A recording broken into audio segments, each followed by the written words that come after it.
ঈদের ছুটি শেষ করে যখন বিদেশের জন্য রওনা দিতে লাগলাম, রাস্তায় যাওয়ার সময় এত বড় একটা বিপদের সম্মুখীন হতে হবে আমাকে, আমি ভবিষ্যতে একটা কল্পনাও করতে পারিনি।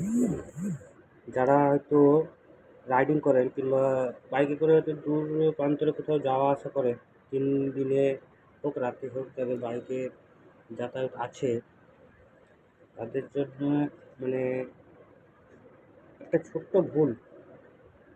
একটা ভুল আপনাকে এত বড় একটা বিপদে ফেলে দিতে পারে, কিংবা এত বড় একটা কঠিন পরিস্থিতি, এমন পরিস্থিতি চলে আসতে পারে যেখানে আপনার জীবন আর মৃত্যু নিয়ে টানাটানি হতে পারে। তো সেই ভুলটা কী সেটা বলে বোঝানো যাবে না। সেই ভুলটা কী জানতে হলে আপনাকে পুরো ভিডিওটা দেখতে হবে। তো চলুন ভিডিওতে আপনাদেরকে দেখিয়ে দিই। মর্নিং ইন্ডিয়া, চলো চলে এলাম একটা ব্লগ নিয়ে। চললাম আবার, ঈদের ছুটি শেষ, চললাম আবার বিদেশ। দেখো আমাদের সঙ্গে আছে সাহেব, আর তার সঙ্গে আছে আমাদের কাওয়াসাকি। চললাম এই যে এই বাসের যে কোনো বাসের পেছনে কোনোদিন রাইড করবেন না, কারণ বাসের যে প্যাসেঞ্জারগুলো থাকে তাদের হয়তো ভমিটিং আসতে পারে। যত জানলা দিয়ে মুখ বার করে যদি ভমিটিং করে তো আপনার গায়ে পড়বে। মিনিমাম 20 থেকে 30 ফুট দূরে, আর না হলে বাসটাকে ওভারটেক করে সামনে দিয়ে চলে যাবে। বাসটা অনেকক্ষণ ধরে আমাদের আগে পিছিয়ে করছে। এই কাকা, এই এই এই এই এই এদের তো সাহস প্রচণ্ড গো। রাস্তা পার হচ্ছে, কোনো দিকে না দেখে একদম হুড়মুড় পাড়িয়ে দিচ্ছে। মামনি অনেকক্ষণ ধরে দেখতে পাচ্ছেন কীরকম ধুলো উড়ছে সামনে দিয়ে। এই সময় যদি আমার কাছে হেলমেট না থাকতো, একটা বড় সড়ো একটা দুর্ঘটনা হয়ে যেত। কারণ এই ধুলো ওড়ার কারণে চোখে অনেকটা ধুলো ঢুকে যাওয়ার পর অনেকক্ষণ হয়তো দেখার অস্বস্তি লাগে। রাস্তায় যেতে যেতে অনেকবার এরকম দুর্ঘটনা হয়। অনেকক্ষণ ধরে আগে পিছিয়ে করছি বাসটা, কিন্তু ওভারটেকও করতে পারছি না। আর বেশি পিছনে যখন যাচ্ছি তখন সেও ব্রেক মেরে একদম কাছাকাছি চলে আসছে। ওভারটেক করলে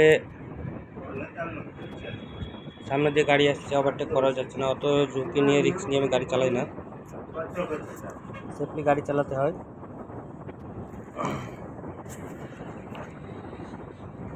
এই যে সামনে পাথরের গাড়ি, এতে ওভারলোড না, তবে আন্ডারলোডের কাছাকাছি। তবে এতে ধুলো বালি বহুত উড়ে, প্রচণ্ড ধুলো বালি। ওভারটেক করার সময় এগুলো খেয়াল রাখতে হয়।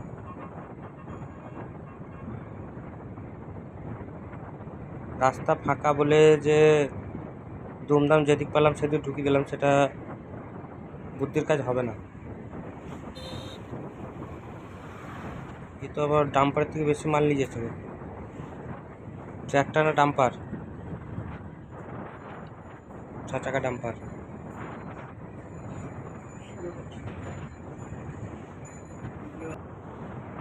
ছোট গাড়ি হলো রাজার রাজা, ওদের সঙ্গে কোনো টেক্কালিয়ার কোনো সাথী ওঠে না, কারণ হবে না। এটা হলো মোহাম্মদ বাজার ঢোকার আগে দেউচা ব্রিজ, যেটা ব্রহ্মাণ্ডী নদী যাকে বলে সেটার ব্রিজ। পরে আসবে মোহাম্মদ বাজার, তারপরে সিউড়ি।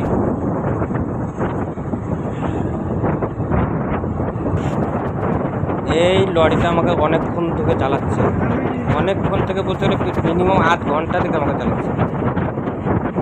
ও ও ও ও ও ও কে কে কে কে কে কে মামু, মামু চলে গেল। মামু, এই আবার চলে এলো মামনি। খোকা বাবু অনেকক্ষণ থেকে চালাচ্ছে, যেতে পারছে না আগে আগে পিছিয়ে যাও। Tata, bye bye. বলবো সাইড দাও, আমাকে যেতে দাও।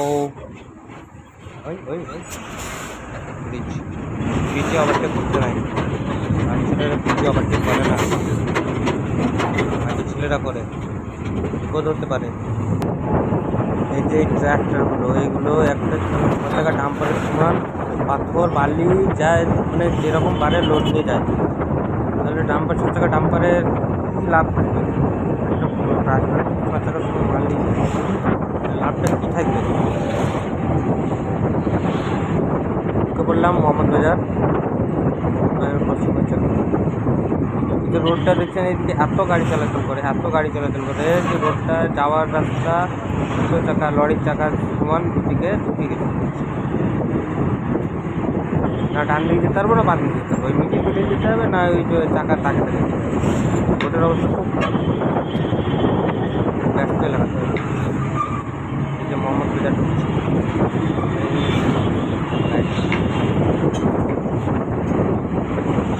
কারা এখন হয়তো মোহাম্মদ বাজার এসেছে, তারা আসলে জানাবে। যারা হয়তো ডাম্পারে গাড়িতে বাড়িতে থাকে তারা তো মোহাম্মদ বাজার টেনে যাওয়া, কারণ বালি দেওয়ার জন্য তো সঙ্গে আসতেই হবে, সেগুলি গাড়ি লোড হয়। দেখো রাস্তার অবস্থা দেখো, চাকার দাগের মতো একদম। এখানে ক্যামেরা বন্ধ করি, খরচ হলে একদম ঠিক করে ব্রিজের উপরে ক্যামেরা চালু করি। সে সামনে কে যাচ্ছি গো? ও দাদা বৌদি কিনে কোথায় আছিস? গাড়ি চালাচ্ছে না, পিছনে বৌদি বসে আছে, পিছনে আমার ব্যাগ বাঁধা আছে। টিং টিং টিং টিং, টাটা বাই বাই, আসছি, আবার দেখা হবে। গল্প করতে করতে চলে এলাম সেই বিখ্যাত নদী, যেটা থেকে যত শেরপুর এলাকায় মুর্শিদাবাদে যত গাড়ি চলে, ডাম্পার হোক ডালাবাড়ি হোক, এই নদীর ওপরে ওদের নির্ভর। কারণ বালি মাত্র এখানেই পাওয়া যায়, ডান দিকে বালিঘাট, বালিগো বালিঘাট। এই নদী ছাড়া অনেক অনেক গাড়ি আছে যেগুলো চলার কোনো উপায় নাই। নদীটার নাম হচ্ছে মৌরাক্ষী, মৌরাক্ষী নদী।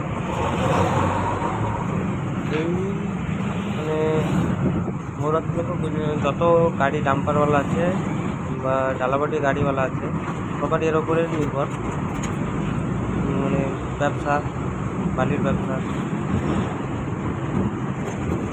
চলো সেটা পার করি, আগে যাই।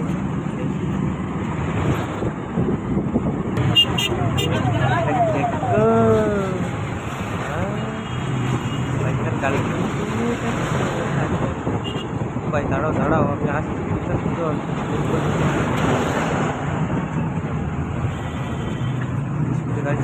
এই ব্রিজের উপর দিয়ে কেন এলাম? ব্রিজের রাস্তাটা প্রচণ্ড খারাপ, আর গাড়ি এত চলে যাচ্ছে, নাহলে হয়তো 1-1.5 ঘন্টা আমাদের টাইম লেগে যাবে। উপর দিয়ে চেঞ্জ গাড়ি ভাই এমনভাবে গাড়িটা চলে গেছে বলে তার লাইন মারবে কালকে।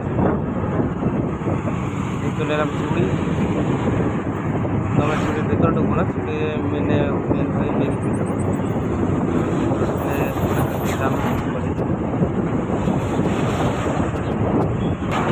এবার শুরু হলো ব্যাড লাক।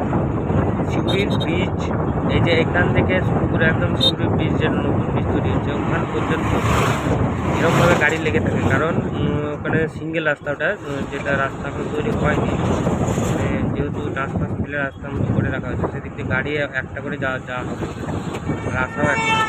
এই জন্যে এখানটায় জাম লাগিয়ে একটা সিঙ্গেল গাড়ি ছাড়া হয়, সিঙ্গেল গাড়ি আসতে হবে।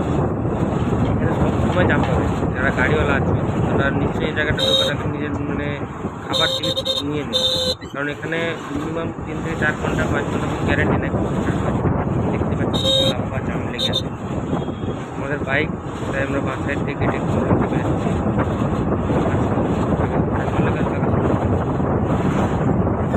যাই হোক, এই ব্রিজটা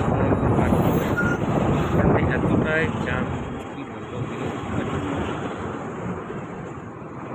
এই যে এই ডান দিকে দেখতে পাচ্ছ, এখানে ব্রিজের কাজ চলছে, এই যে কাজটা চলছে, ওই জন্যে রাস্তাটা এরকমভাবে সিঙ্গেল বাঁ দিকে মানে বানিয়ে দেওয়া হয়েছে, যাতে এদিক দিয়ে গাড়ি চলাচল হয়। রাস্তাটা খুব একটা ভালো হয়েছে বলা যাবে না, কারণ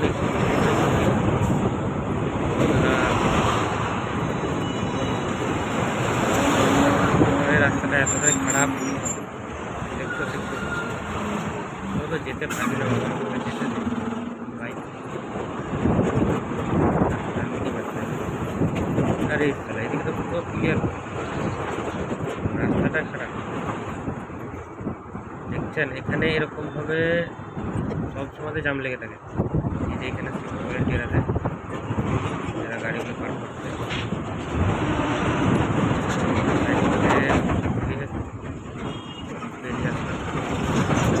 ও বাবা একে জাম, তার উপরে আবার এখানে পাইপ, রেল লাইনের উপরে পাইপ লাইন দিচ্ছে, ওই জন্য আরও একটা জাম এখানে জাম লেগেই থাকে।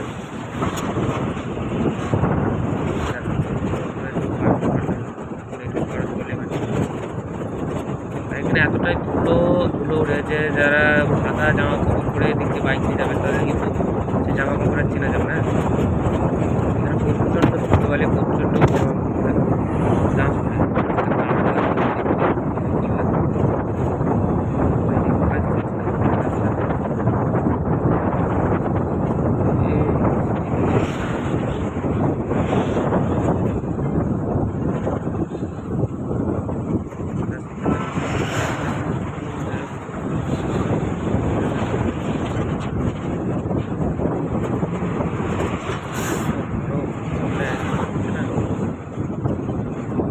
গরমে, তারপরে আবার ধুলো বালি, বাইক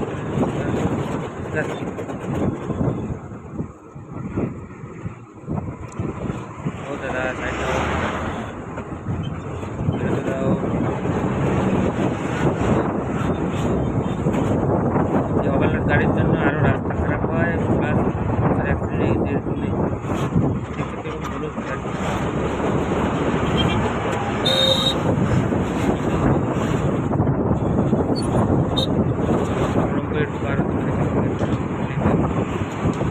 দেখতে পেলাম আসার রাস্তা জাম লেগেছে দুই দিক থেকে। দুবরাজপুর থেকে যখন যারা আসবে তারাও ওই জামটা পাবে, প্লাস রামপুর থেকে যারা আসবে তারাও ওই জাম পাবে। যাক, আমরা বেরিয়ে গেছি।